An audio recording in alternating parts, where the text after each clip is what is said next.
Yeah, that's your name. Squirrels got me. Big Jim. Yeah. Really, really, really, really cold and fun. Cold and fun. Cold and fun. That's good that you think that of it, because that's what deer hunting typically is cold and fun. Yesterday morning, I'm glassing up on the pass, and I see these deer moving, and I'm like, ooh, there's deer moving. All of a sudden, I just see this person just head down, just hauling ass, wearing shorts and a t-shirt with a pack on. And I'm like, is that Tard? My dad always talks about floating through the woods like the autumn breeze. So Robert's when you're the ghost, 275 pounds, I don't know how you do that, but the Freightliner. It's just like a creeper. You're just kind of up in the corner watching what's going on down there. Yeah. You know. He's like, he's up there slapping, pissing all over everything. Is it warm yet? How did you know the name of the actor? That's I know. Why did you say his name? Hervé Villechaize.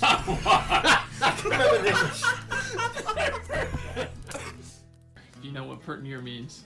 If you know what pert near means and you live in America, you're a redneck too.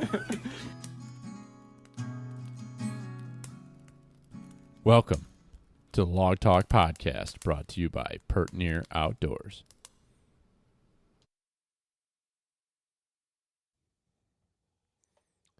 Dallas, where are you?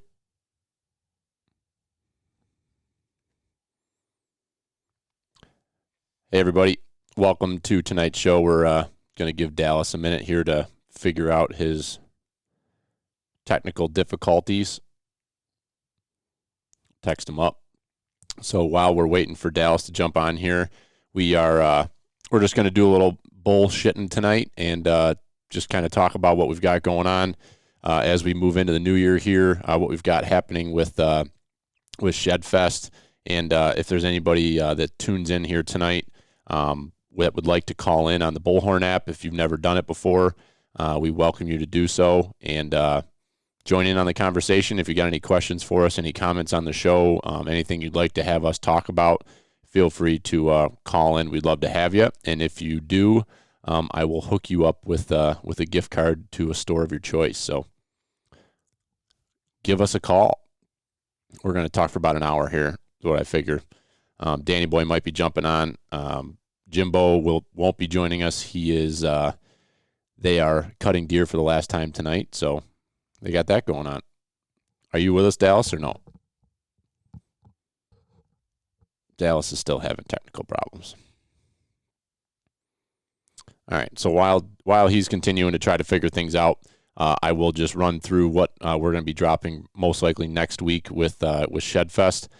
So if you most likely, if you're listening to this, you have probably heard of what we did last year or you participated. So we were going to be doing something pretty similar. We're going to have a T-shirt that got designed up by Russ Morgan, the man behind Whitetail Company. So Russ designed up a pretty cool shirt for us. So what we're going to do is going to be the same thing. I think it's going to be right around, I got to look at what the cost is of the shirts. I don't know if they've gone up from last year. I'm assuming that they have. But last year it was $30 and then paid for shipping. Or if you're local here, we'll just hand deliver them. We can coordinate that. We'll get this figured out. Whoa, Danny Boy's here too. Hey, Danny Boy. Good afternoon. Yeah, we'll see if we can make this any more complicated than it needs to be. This is just practice. Practice makes perfect. Do you guys hear me? Yeah, we can hear you. Does my audio suck? Nope, sounds great. Well, At least we can hear you. Dallas is over there. He's only like the most reoccurring person on the podcast, and he's just struggling. So let me just finish. I'll keep talking about what we got going on with ShedFest while these guys get themselves situated. So we've got priorities.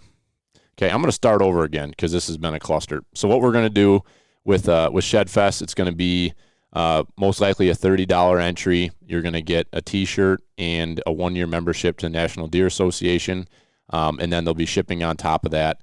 And what we're tweaking from what we did last year is instead of having it more of a competition style, we're going to have a raffle associated with it. So when you buy into ShedFest, you will essentially get one entry into the raffle.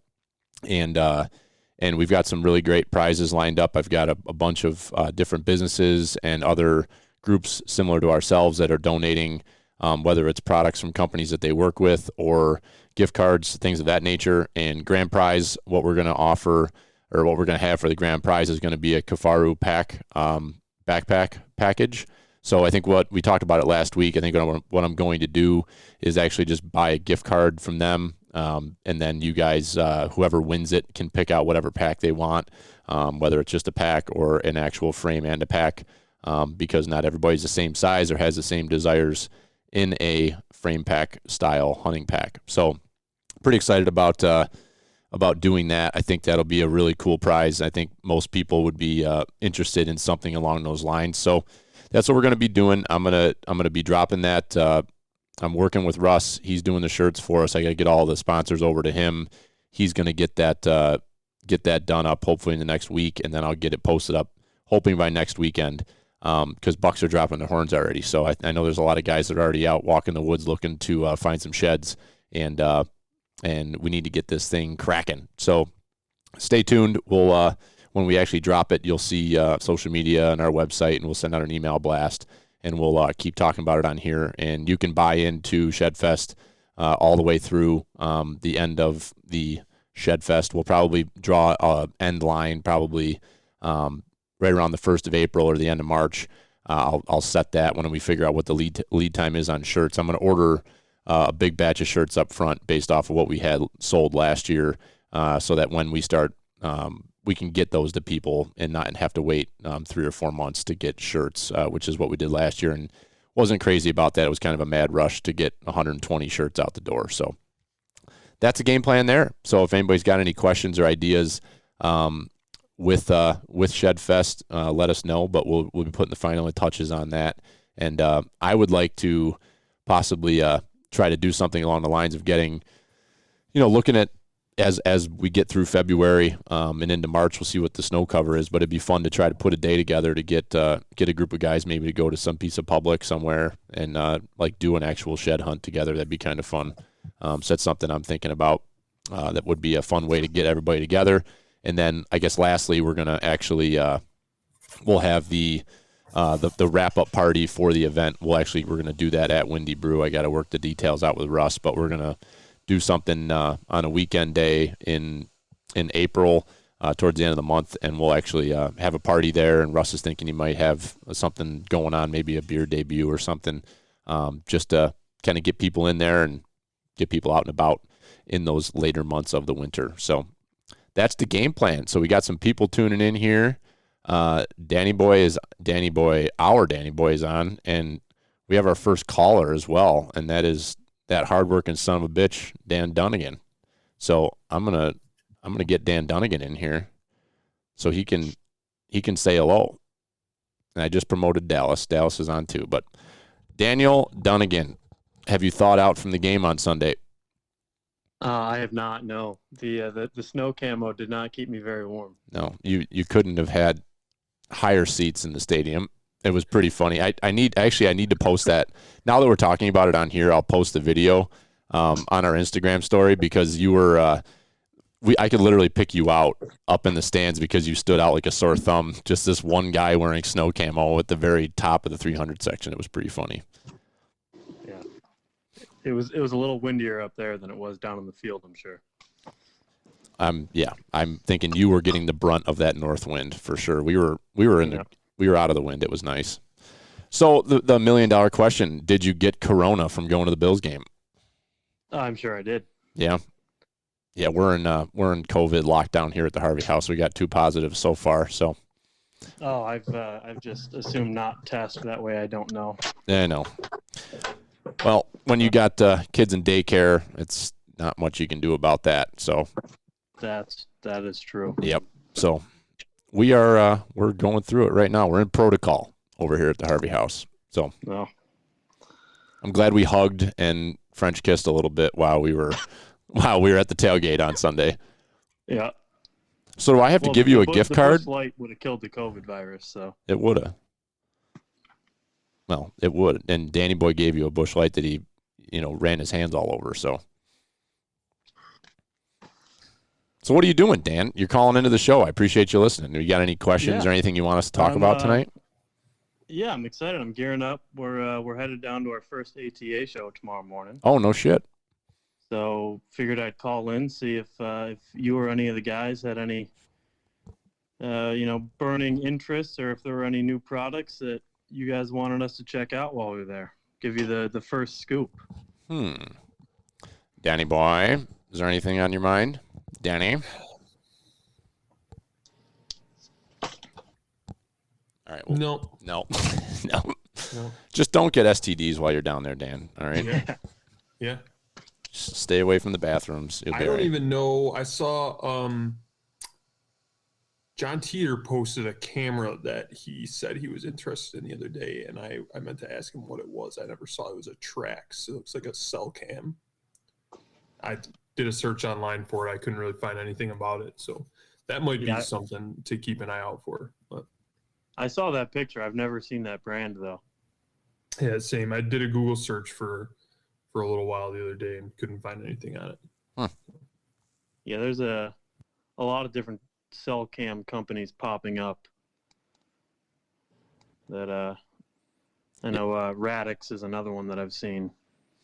I think you'll see that market really get flooded, and it only is good for the consumer really, because you'll have the price come down on the cameras. So it seems like some of these cell cams are just getting more and more affordable, and the quality is incredible. I mean, I'm pretty happy with the Spy Points and the Cuddy Backs, but what people are getting, like Danny, you run a couple of those of the Tacticams, and the pictures are just unbelievable off the Tacticams. Yeah, and I've got two of those, the Spy Point. They come in a 2-pack. You get them for like $150 for two. And I've had decent luck with those. I think they're pretty good. Not as I like the quality of that Tacticam a lot. So the Tacticams have been our personal go-to. They've got a couple new cameras getting released. They haven't even given us the scoop on them yet, but I know they've got 2 new ones coming out at some point here.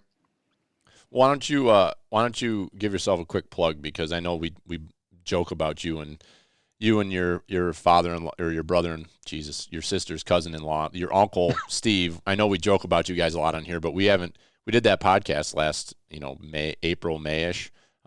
So some people may not be aware of who you guys are and what your business is. So if you want to give a quick plug real quick on the Huntworks.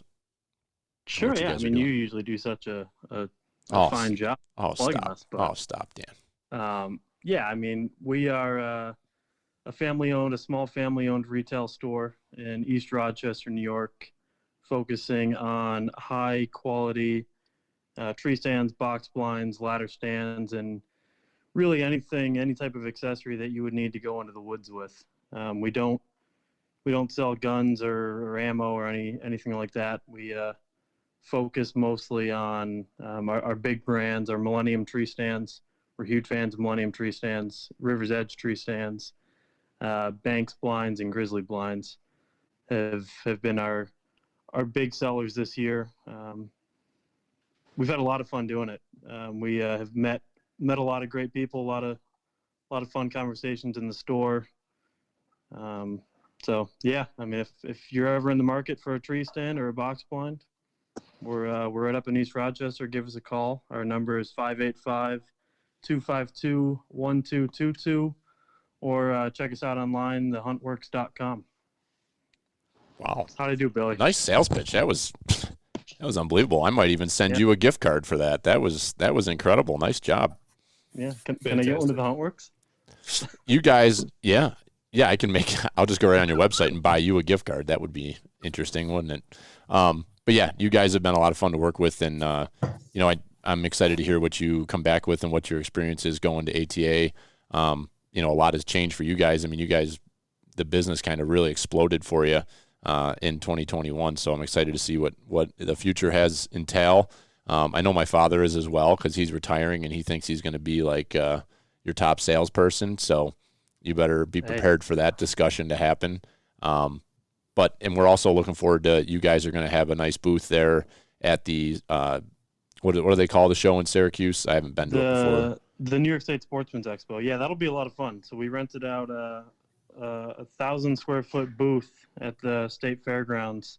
It's the last weekend in January, We're going to be displaying, most of our products. We're going to have a couple of different Banks blinds, our Grizzly blinds, our Maverick blinds, and a bunch of Millennium tree stands that you'll be able to actually come sit down in, touch and feel them, really get a feel for what you like. So we're hoping it'll be a big success. I know a lot of guys are, nervous with the mask mandate, but hopefully there'll be a good turnout there.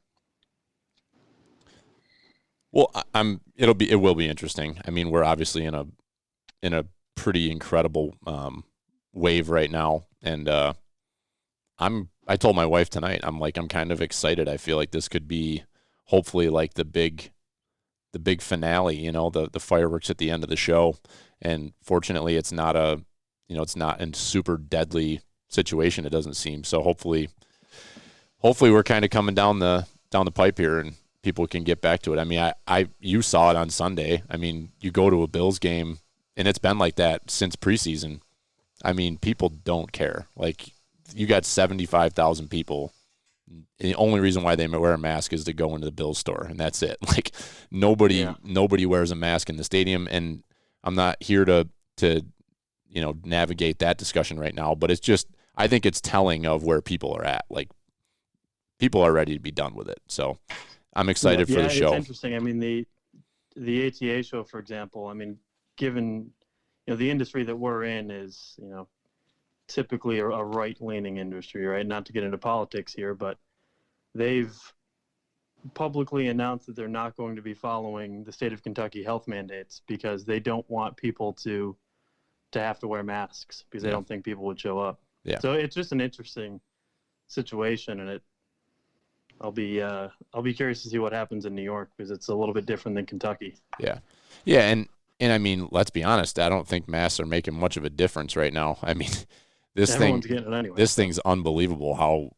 It is just. It doesn't matter how long you're around somebody, where you were. I mean, I feel like we've been pretty safe just being around people in our own circles, and it's still, whacking everybody. So. Yeah. Anyway, I'll let you get back to hunting talk, and let me know when you're doing the shed walk because we've been searching for 10 years and we've never found a shed. So why don't we bring like 30 guys to your property and we'll learn it together, and then maybe I'll hunt there during the week. I don't know. Well, we won't find a shed. I'll promise you that, but we can try. We'll negotiate that offline, whether you get your gift card or not. We'll figure that out.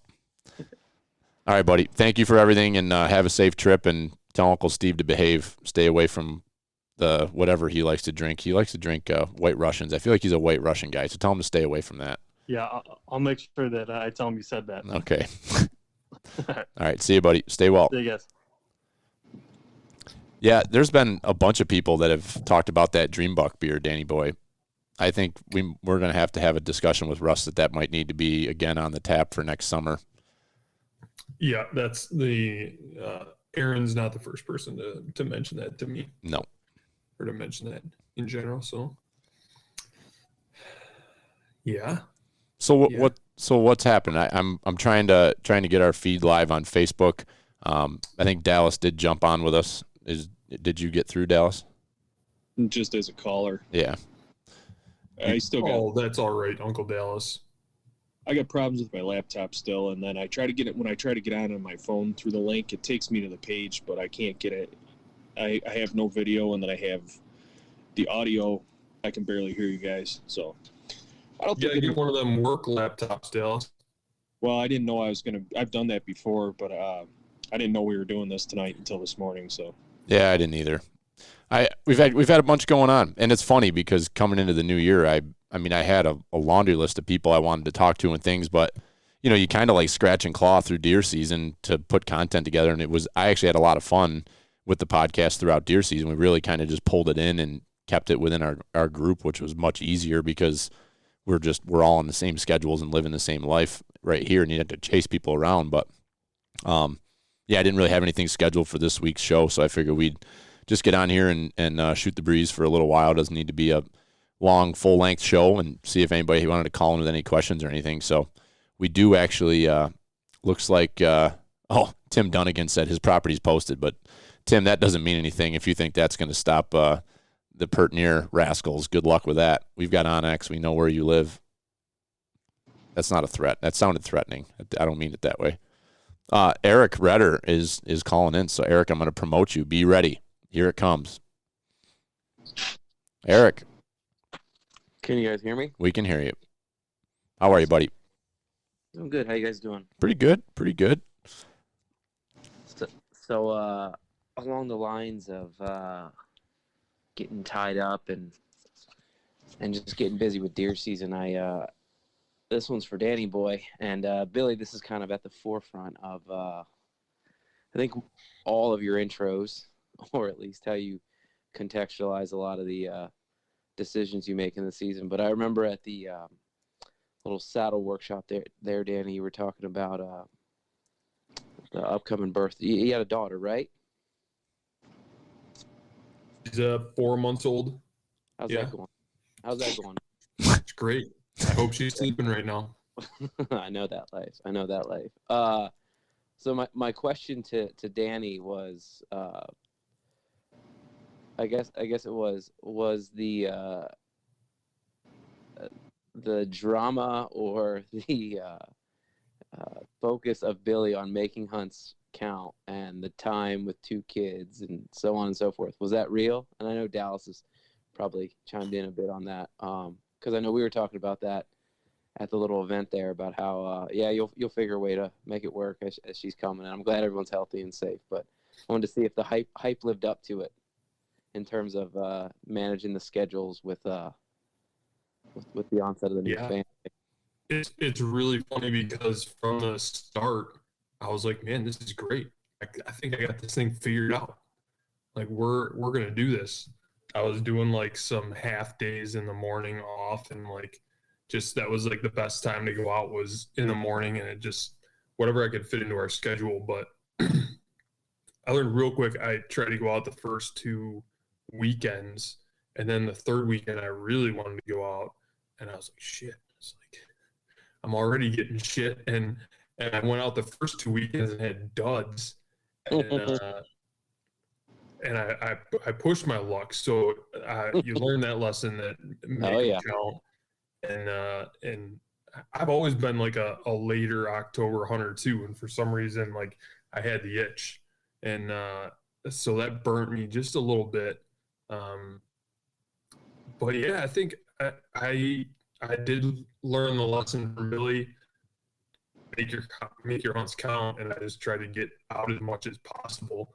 And I don't know, those half days worked out, I thought, pretty good for me. I had some pretty good sits, but I felt the pressure late in the season, big time. We went to Pennsylvania for 3 days, so that's a lot, being gone for those 3 days with she was 3 months old at that time. So I was ecstatic just to be able to do that. But that was basically the end of my hunting season, that first week in December. So I was hoping to get some time in the woods the last few weeks of season here, but yeah, it happened. I got the heat, and it came hot and fast. Yeah, my little guy's 9 months, and so it was funny. I was listening to Billy in all of 2020. I think that's when your daughter came around or whatever. Yep, May of 2020. Like, oh, it's not that bad. I was like, oh, it's not that bad. It's not that bad. And much to your point, Danny, my wife was good, but this fall with the 2 of them, it was much like you said towards the end. And so I appreciate Billy, and he knows it through the polos and the venting of kind of forewarning me of what was to come. And so I'm glad the hype was real, and you got to feel it, Danny. That's fun. Yeah, there's nothing. When it comes, and it comes, like I said, hot and fast, and you don't even know it's coming. You don't. So your friends can tell you, but you don't know, right, Dallas? You don't know till you know. Yep. I'm just glad I'm not the only one anymore. Yeah. So low key, one of the best podcasts, or one of the best parts of the podcast this week, and I texted Jimmy after he shot his buck. I said, one of the best parts of the podcast was when Jimmy talked about cozying up there in in that doghouse. You wanna retell that, I guess, exchange a little bit, because I think that was with you, correct? That was Danny. Yeah, that was Danny boy. That was Jimmy and Danny. I thought that was hilarious. I thought that was so freaking funny.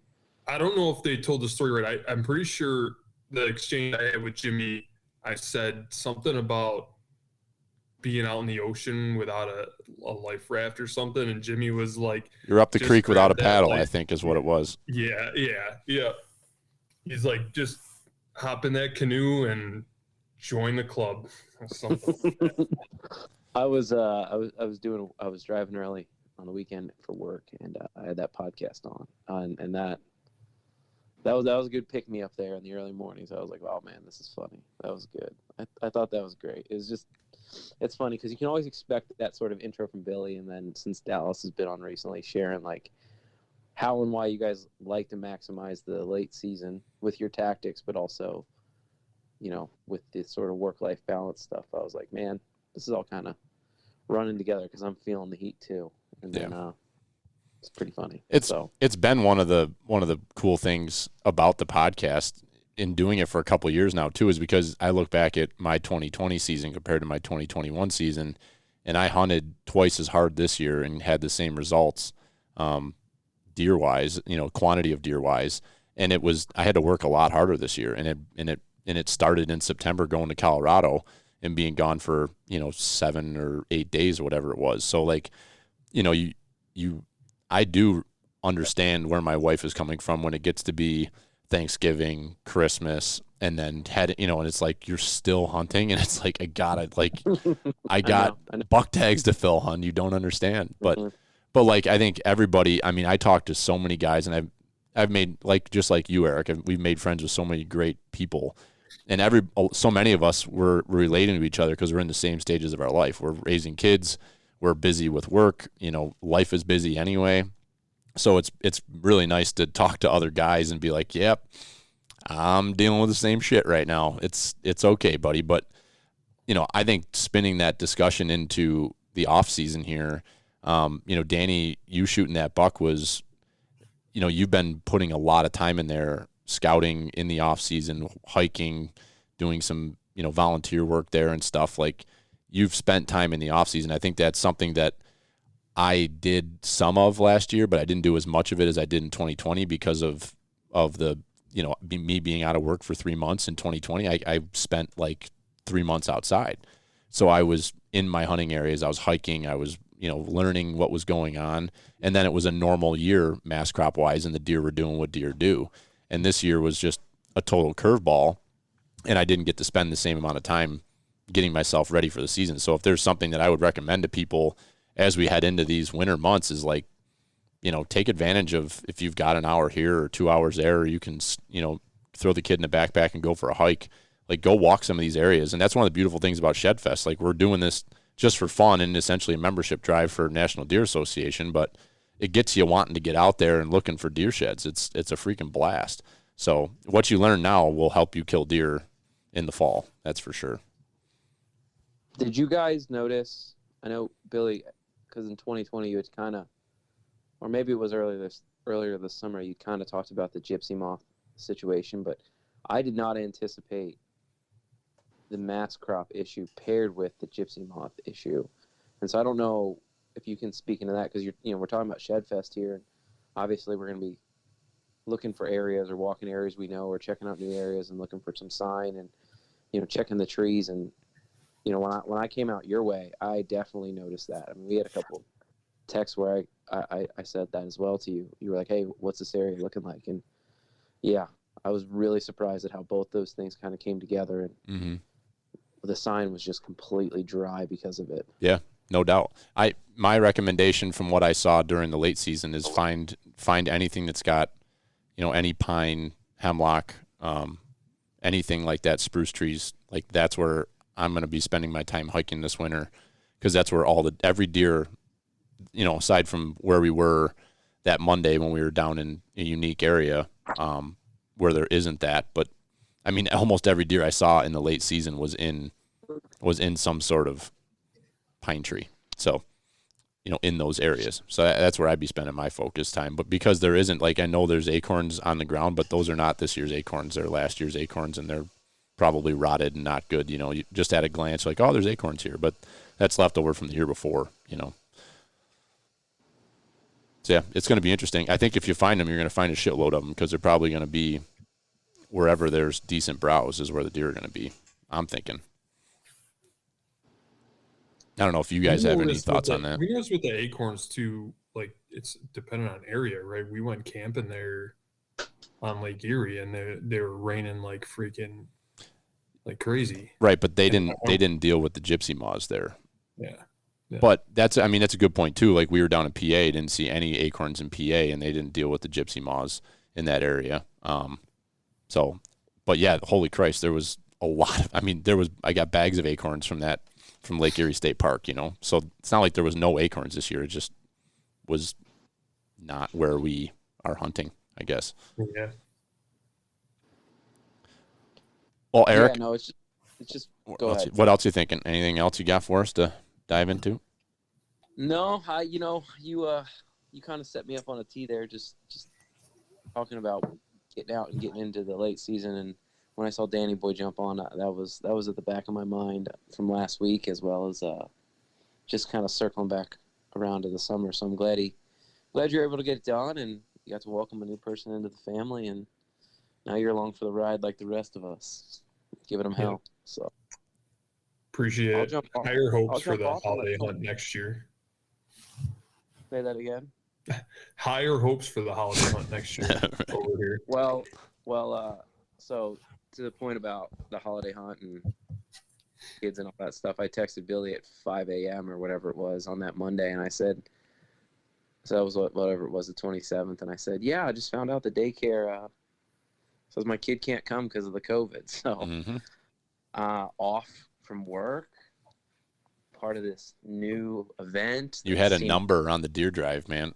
I had a number. Oh, and the best was your dad talked about my number on the podcast last week. So it would have been great. If somebody was there. I'm thinking I'm more mobile than a 60-year-old. God, this would be great. I can really work this a little bit. Yeah. I'm showing everyone my map, like a gold star. I'm like, look where I'm going to be. Look what I'm going to do. And my wife goes, yeah, you're staying home. I was like, what? She goes, yeah, son can't go to school. I was like, okay. If it makes you feel any better, Eric, I also had a number, and I was also babysitting on Monday. Oh, damn! I was fortunate enough that my number didn't get brought up on the podcast, though. Well, mine did. Though. Yeah, we just deleted your number, Danny. We really lost full confidence that you were actually showing up.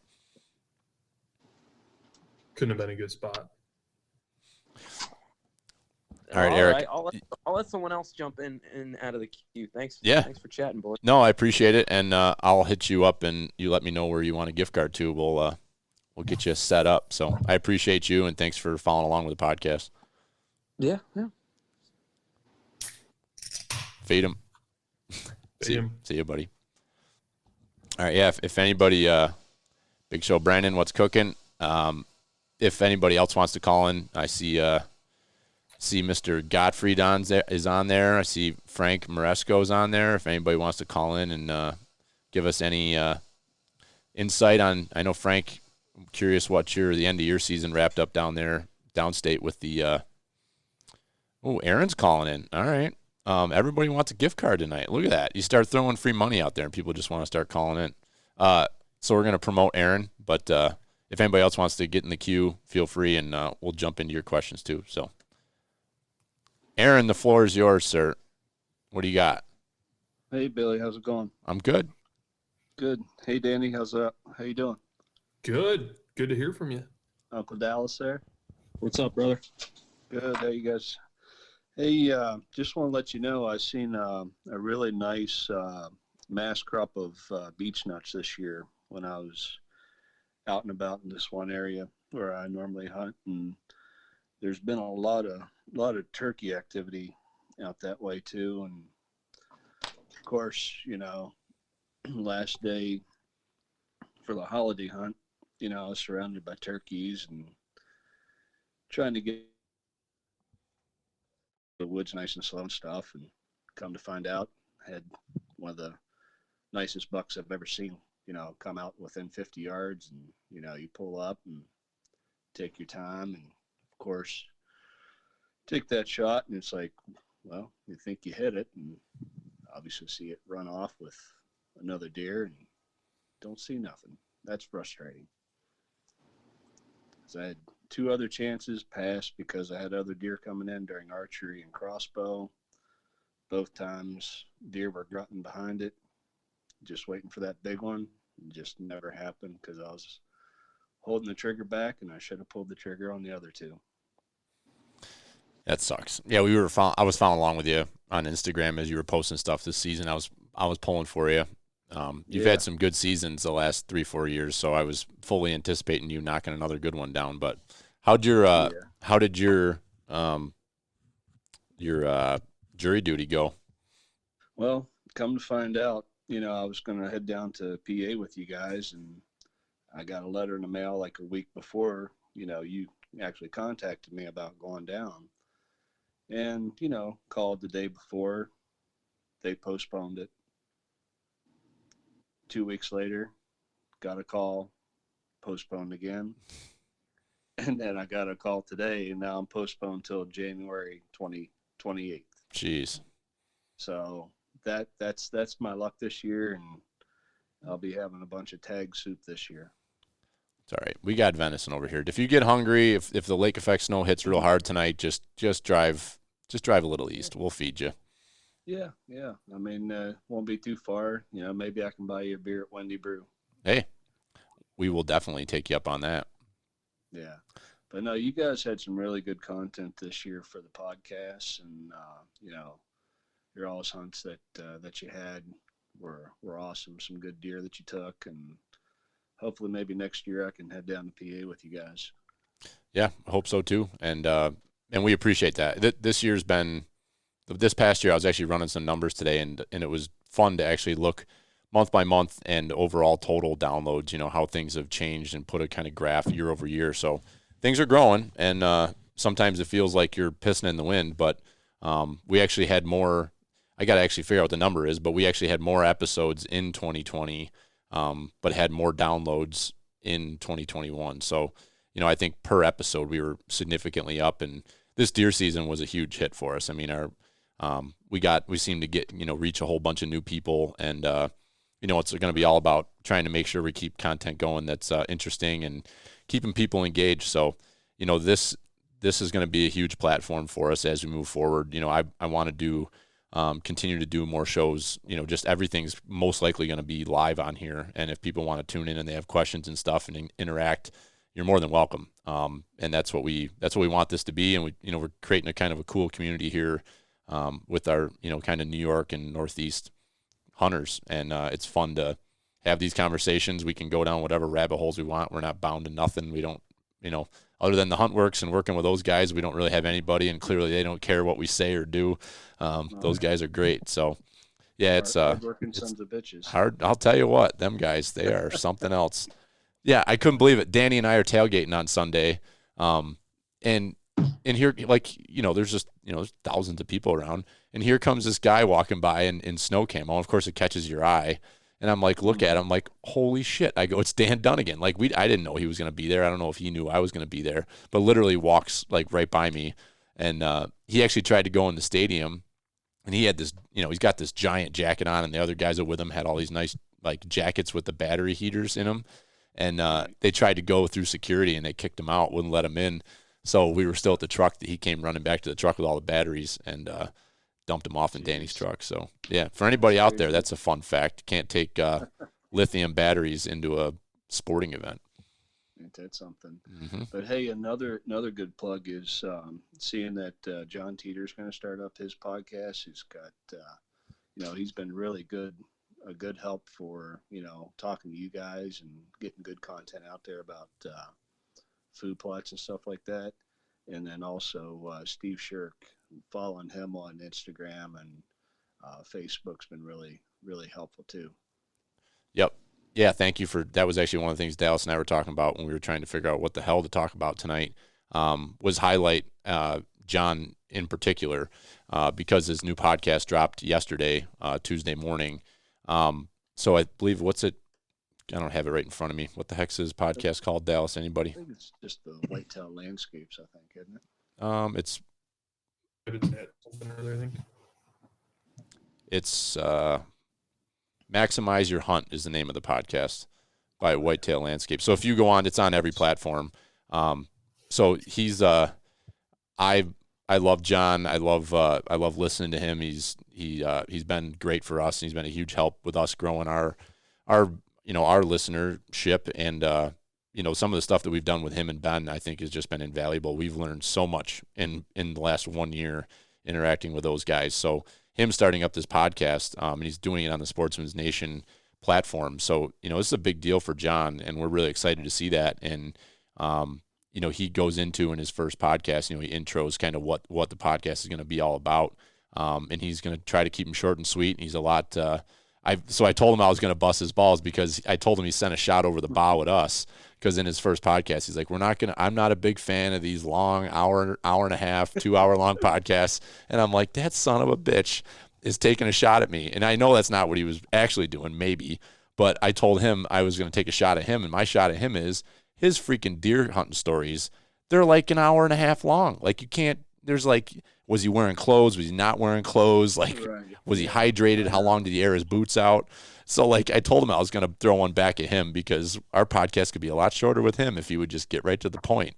And Big Jim ends up drinking too many beers while John's telling a story. So, yeah. No, check that out. And he's got a great group of guys that, Steve being the one that I know in particular, that are going to be, what he's going to do is going to be it's going to be him, and I think there's 4 other guys, and it's going to be a constant, like, revisiting with those individuals on specific topics. Like, here it is, not deep, not like wide, but very like narrow and focused on certain topics and to the point. So yeah, it should be a great podcast. People should definitely put that on their podcast feed, whatever you use, and listen each week. So yeah, definitely, because there's that one little parcel of property that I hunt, close by where I live, and it's just, I seen probably 8 to 10 different bucks this year on that parcel, and there were like 4 shooter good bucks. Like you say, between like the 110 to 130 class range. During archery, saw 1 or 2 of them, and then everything all of a sudden, like probably about a week before gun season, they just disappeared. So it had to have been do something with the rut, with the does and stuff like that. Mm-hmm. And I didn't even see a buck on that little parcel property the entire gun season, or muzzleloader, except for the one my brother got. And of course I set him up in a honey hole spot, but he comes up from out of town. You always want him to have a good time and be successful. So it's a hunting, cat and mouse game. You don't know where they're going to be, but you got to have some kind of cover and food. But, I just got to figure out what's going to work, hopefully maybe next year, and bring them in. Always learning, right, buddy? Oh, yeah. But, hey, it was fun talking to you guys, and looking forward to seeing what comes up with the Shed Fest, and get some of that dream buck. Heck yeah, buddy. All right. Hey, guys, have a good one. All right. Stay well, and be safe at the jury duty. Wear your mask. Be safe. Yeah, I'll keep my fingers crossed. Don't sit on them. All right, thanks, buddy. See ya. Take care. Thanks. Sorry, Jesus. All right, we got Frank is on. He's gonna call in. So, do you guys, either one of you have anything else quick before we grab Frank and put him on? No. You good? All right, we're going to promote you, Frank. Frank, how are you? Okay, all right. You got me? We got you. Loud and clear. All right. Hey, Happy New Year to you Northerners from southeastern New York. Yes. You guys have the only true New York football team that actually wins. That's right. We can actually brag about that now. Yeah. I'm glad the other 2 are in New Jersey. And they're awful this year. I played football. I coached football. I can't even watch them.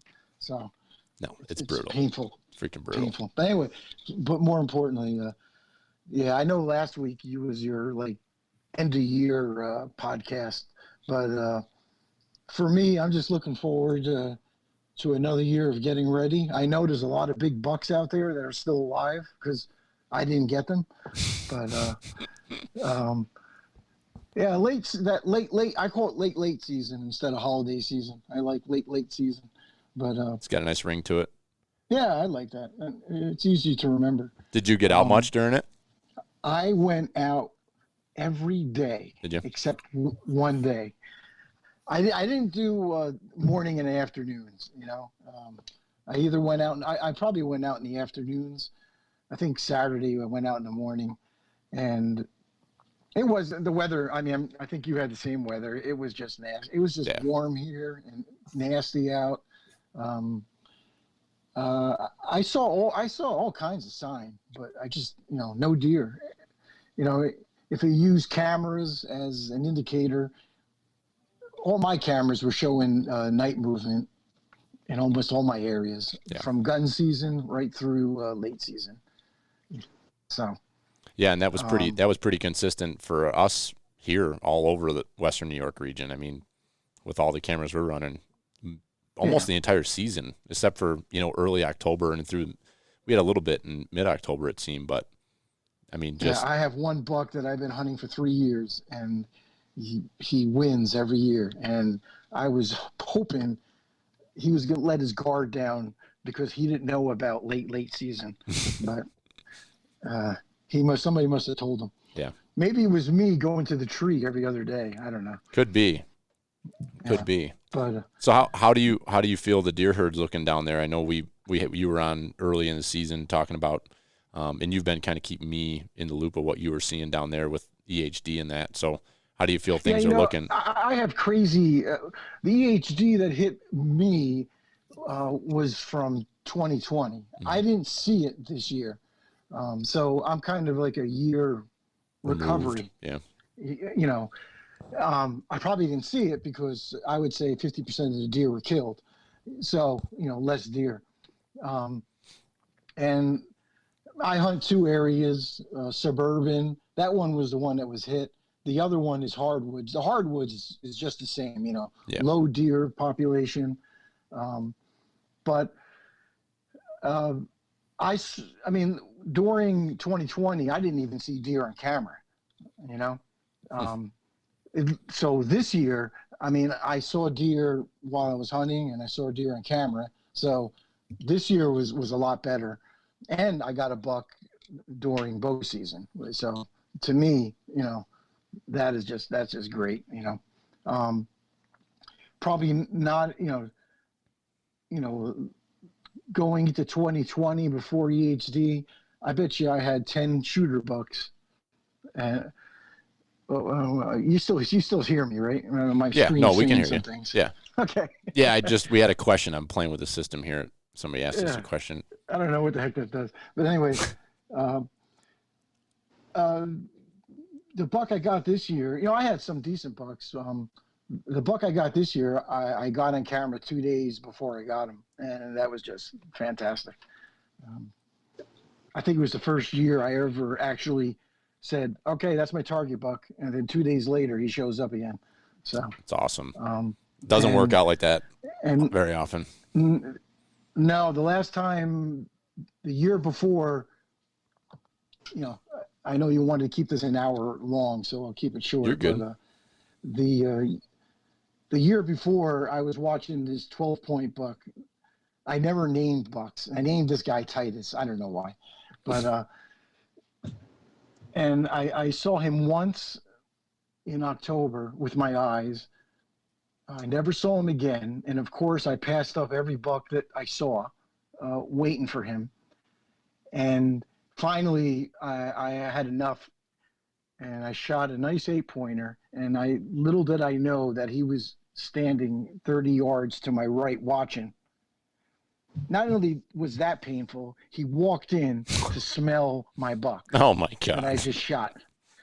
So, and it is what it is. So I'm glad this year worked out. And then late season, I wanted to get something for donation, so I was able to get a doe with a crossbow. Nice. The end of late season. So, my wife asked me, "Well, is it a good year?" I said, "Well, this year's an okay year. It's okay. I'm looking forward to a good year. That'll be next year, or this year." Yeah, this year we're in it, but I think I hope it's on the up and up. For what you guys dealt with down there in 2020. Yeah, and I think it was worse elsewhere. Up north of me, I think they got hit hard. What county? What county are you in? I'm in Orange County. Orange, okay. And so up like Dutchess up that way. Dutchess got hit. Ulster. Yeah. It was like all Columbia County. I think these hurricanes spread it out too. Yeah. So. Now, one last question for you on the EHD. Is it? I had someone tell me, and I'm curious if this is right or not. I mean, it seems like it would make sense, but is it true that if the deer that don't die from it get immunities and then they pass it through their genetics? It's a theory. Okay. That's the theory. There's a outdoors writer. He's in our local paper. I guess they were taking spleen samples this year to see about immunity, and also to see if there's different strands of it. Okay. Because I guess that's where it'll show up. That's the theory. You hear about EHD everywhere, but it's like it's not the end of the world. But I guess here, never seeing it, it felt like the end of the world. So yeah. Yeah, the whole thing's fascinating. We found 3 dead bucks on our property, on our 100 acres this year. None of them had gunshot wounds and no apparent injuries. Like they could have had internal damage from a car hit or something, but it was just odd. But we're in an area that we weren't. I didn't hear a lot of people talking about that, but it's just very odd to see that. So what is that? What's going on there? And we'll kind of watch it, but it's interesting just to kind of pay attention to your herd and see what's going on with them. And and the temperatures doesn't seem to matter. I don't know what state it was. I think it was, I don't know if it was North Dakota or South Dakota. They gave them their refunds on their licenses because they got hit with EHD so bad. Mm-hmm. I heard that. I don't know which one it was. I know it was one of the Dakotas. Yeah. Yeah. But no, I have a lot of deer still walking around, so I'm looking forward to this year. I know on your, I got to kind of break out of my I get comfortable hunting in my areas, and I'm usually hunting by myself, so yeah. So I don't do deer drives. I did do a little still hunting last week, which I feel better about doing late season because there aren't that many people out. Yeah. And the deer sign was just, I was amazed by the deer sign that I saw. Just getting out and moving around. Yeah, it was just amazing. The deer sign. But I'm good. I got one in the freezer. I donated one, so I'm good. Awesome. Way to feed them, Frank. Nice work. Yeah. I'm glad you guys. This is a great show. For New York. We can only watch so much bowhunting.com and and see all the monster bucks that they pass up. Yeah, it's a lot of fun, and it's fun to grow the community. It's fun to connect with. It's like connecting with somebody like you. How the hell would that ever happen? So it's just kind of cool to do that and to see what's going on in other parts of the state and trying to do it right. I see a lot of these groups and a lot of. I think one of the interesting things that came from the pandemic is that there was a shitload of people that started podcasts and YouTube channels and Facebook pages and stuff. We were before that. I just want to make sure everybody knows that we started this thing before there was such a thing as a pandemic, and it's going to be interesting to see how many people stick with it once life gets back to normal.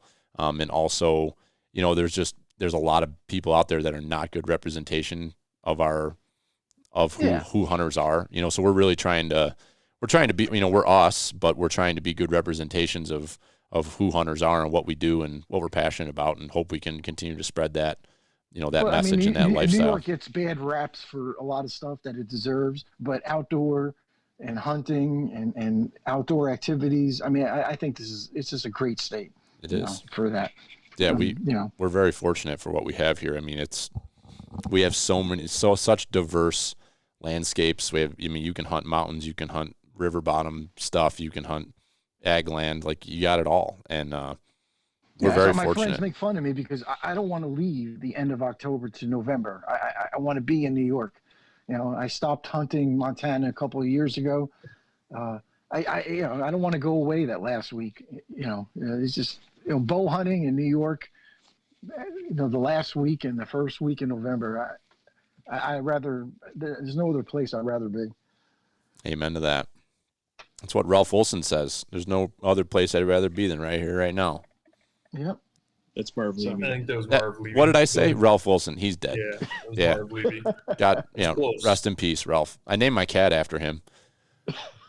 Fun fact, my other cat's named Freddie after Freddie Jackson, and right before we started the podcast, I heard something come running through the house, and it sounded like one of the kids screaming, and I was like, son of a bitch, this is going to fall apart right now. And my cat, Freddie, comes running down the stairs and runs right over next to me and just throws up all over the floor right next to me. I'm like, what the freak?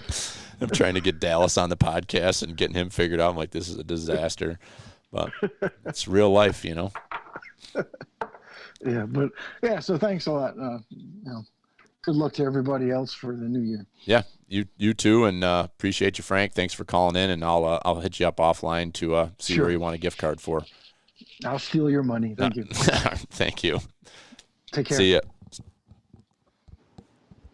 All right. We don't have anybody else in queue. That was some good discussion there. That was fun. Jeremy sent a message, said, "Where can I snag a hat like that?" And I'm very proud of this hat. Perry's Country Store. I'm not gonna tell you where it is. You can Google it if you want to figure it out. I don't think you can Google Perry's Country Store You can and find out. Mm-hmm. Really? Yeah, that's how we found out. That's how we found it. Yeah. Google it. He's on there. He's got his hours and everything. The guy's freaking up with it. When we were there that morning, he was scrolling through Facebook at 5:15 in the morning, drinking coffee left over from 3 weeks ago. God. I've been into Perry's once before in my life, and you are correct. If you Google Perry's Country Store, it brings you. No, I don't think this is the one. You don't go past our destination, right? Yeah, you do. And then oh, you do? Yeah, Danny, come on. Well, I didn't know that. Jesus, Dallas. Listen, we talked about this. You drive, and I wingman. I was lost this year. You were lost. You didn't physically get lost. First time we went to Perry's, I did not know we went south of our destination and had to come all the way back. Yep. Wow. My mind's blown. It's not that far out of the way, actually, because you don't have to. You can come up the backside. That's how we did this year. That road was pretty dicey going up the back, coming up the hill with like that 4 or 5 inches of snow on the ground. That was pretty fun. Old WB Hill. Sure. Is that what it's called? WB Run. Sure. Why don't you just stop, Danny? What are you doing? Yeah, that road's a butte, Clark. Yeah. Jesus. I'm about to mute you or even kick you off of here. We were on the flatland, and me and Dallas were struggling getting in there this year. I couldn't imagine coming up that hill. Well, I got the heavy Chevy, man. Them diggers on there. So we've covered some of the topics we want to talk about tonight, Dallas. Do you got anything grinding your gears that we should hit on this week? Well, I know that you brought one up. Yeah, and it wasn't so much grinding my gears. I laughed really hard at that, and I don't know if people were, if that's one of those things like, is my hunt ruined or whatever. Like, I don't know if people were just joking or if they were serious, but about being a mule deer. Yeah, about being a mule deer. Yeah. I don't know. That's one of those things where you got to say, you got to wonder if people are just. But but even still, it doesn't make sense to me why people just have nothing better to do than just to try to get under people's skin and just try to say the stupidest things that they can. Yeah, it was a mule deer in Williamsville, New York. Yeah, somebody. I thought maybe you were just referring to the fact that there's bucks like that in Williamsville where nobody can hunt. But Well, I mean, that kind of grinds my gears, but I'll get over it. That's the reality of life, right? But what it was, Danny, is I just opened up Facebook today and the New York Hunters Only pops up, and here's this picture of this. It's a giant buck, like gorgeous buck, and it says like on the UB campus, UB North campus, whatever, and all these comments are in there going, that's a huge muley. Look at that. That thing is gigantic. And there's people going back and forth. It's not a muley. I'm like, holy Christ. I'm like, I started laughing. I'm like, this is a ridiculous discussion. And it's just, yeah, it never ceases to amaze me. Even if that is a joke, like who has time to invest into that discussion? So I don't understand why people have to comment on things. Yeah. I just like it and say, wow, that's a real nice buck. That's awesome. I did have one yours for you though. Hit me with it.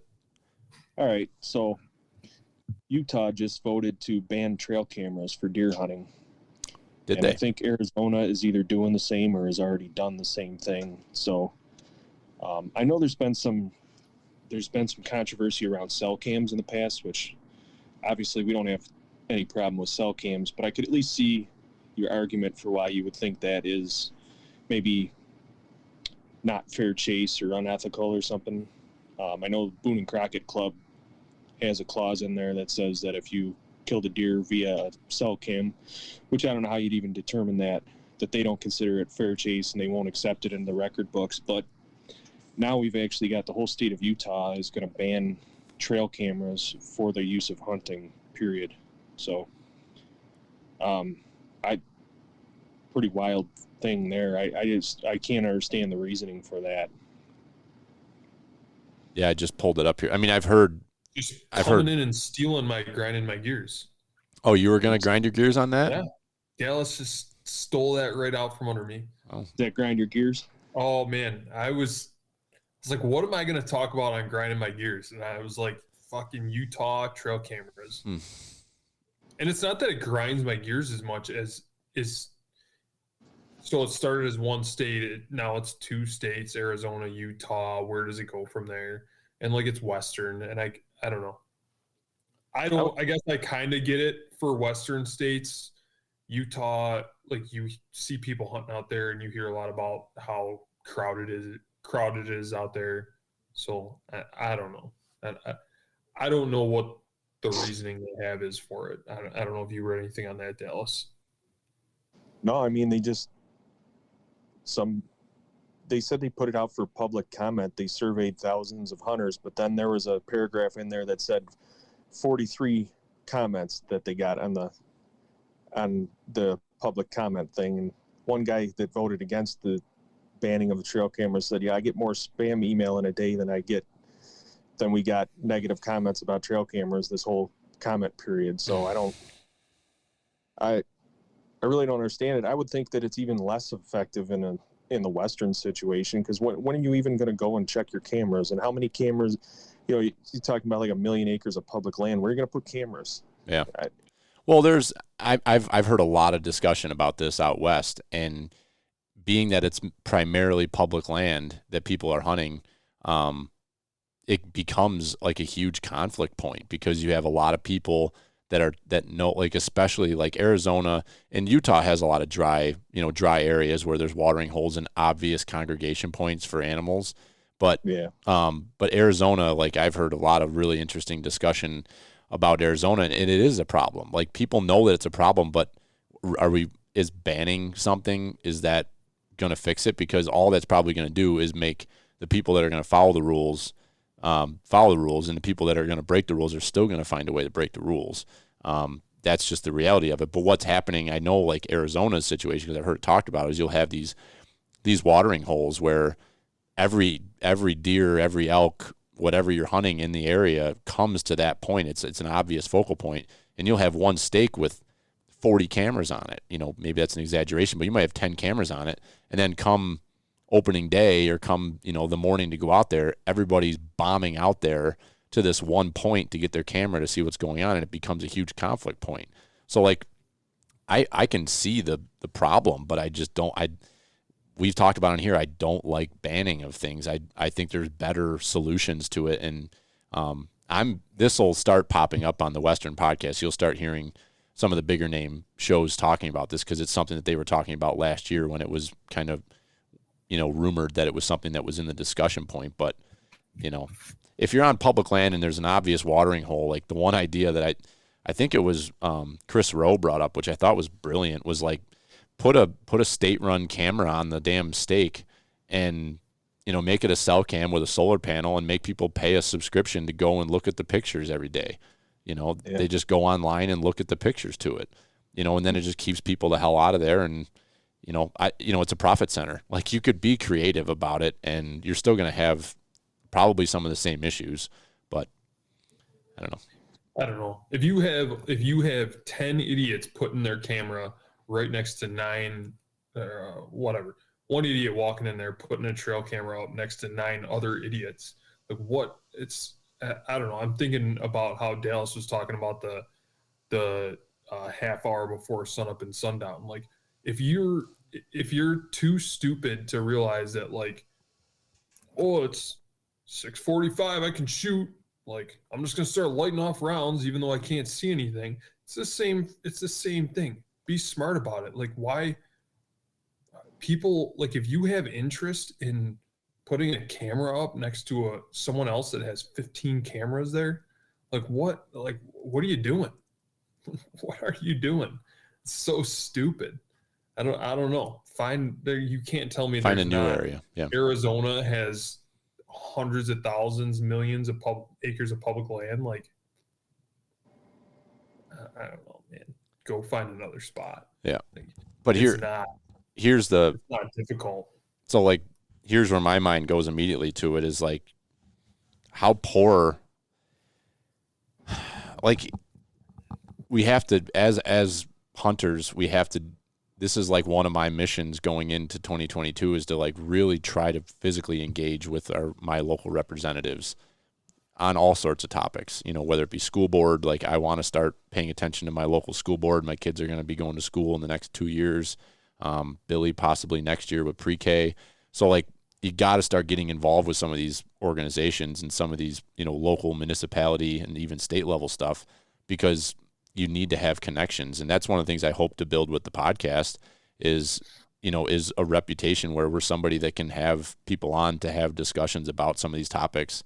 And it's been a challenge to get people to get approval to come on because they have to get approval from higher chains of command. But I think that's what we have to do as hunters is, like, we have to have a clear voice and we have to have relationships so that when there are things on the table, there's reasonable minds discussing this stuff. And, like, being a member of National Deer Association, that's great. Like, they're going to send their stance on it and say our 20,000 members in New York or 15,000, whatever it is, they're going to say our members support this and this opinion. But, like, there's way more hunters than there is than whatever is members to that. And people need to be able to be connected to that process, because we can't have people in our state capitals making these decisions over things that are, that they don't have any direct contact with and have no experience on. Like, that's really frustrating to me. Yeah. Speaking of Utah, I believe that's actually where a lot of the transfer to public land movement came out of, was a senator, a congressman from Utah that started that whole mess. So obviously we don't understand the politics out there, but obviously people from that state apparently view things a little differently than we do. Yeah. So did this just happen? What happened with that? Yeah, this just happened today. I just read it today. Yeah, I mean, all the articles I'm seeing are within the last 6 hours, 8 hours. So this is pretty fresh. Yeah. What was the transfer of the public land thing? I don't think I know about that. Well, the last couple of years, there was a lot of talk about transferring all federal land to the states, and there was a lot of big fights about that. Obviously, from a conservation standpoint, we didn't want to see that, but I believe it was actually a Republican senator from Utah. It was that Chavez was behind starting a lot of that. Yeah, and he got ran right out of town. He, I don't remember if he resigned or if he just didn't run. I think he just didn't run when he was up for re-election.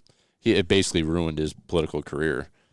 Good. Yeah. He deserved it. But that was the outgrowth of from that came the outgrowth of BHA and, you know, keeping it public and that whole movement, you know, that was all because of that. And that's a powerful thing. Like, people need to, now is trail cameras going to get people that passionate? Probably not. But, no. You know, it's death by 1,000 cuts. You know, they start taking that stuff away. And, you know, like, let's be honest, in the modern day, you know, we love the fact that we have trail cameras and we're you know, being owners of land, you know, we are keeping track of our deer herd. We know what's going on. We have an understanding of what's happening on our property. And it's not just it is that, but it's also, you know, a security thing too, like to know that your property is not being trespassed on. And so, like Jeremy commented, Dinsmore commented in there that he'd be shocked if it happened in the Midwest and in the East and the big deer states, because there's so much money tied up in cameras and there's a lot of probably influence there. But I don't know, is there? I mean, is there lobbying groups, you know, for, you know, with millions of dollars backing them for trail cameras? Probably not. And that's the problem we have with hunters, because these organizations that are backing some of these anti-hunting initiatives, they have unlimited funds, like unlimited amounts of money that they can work with. So if they want to derail something, they can just make it happen because people can be bought. And that's a dirty part of politics, no doubt.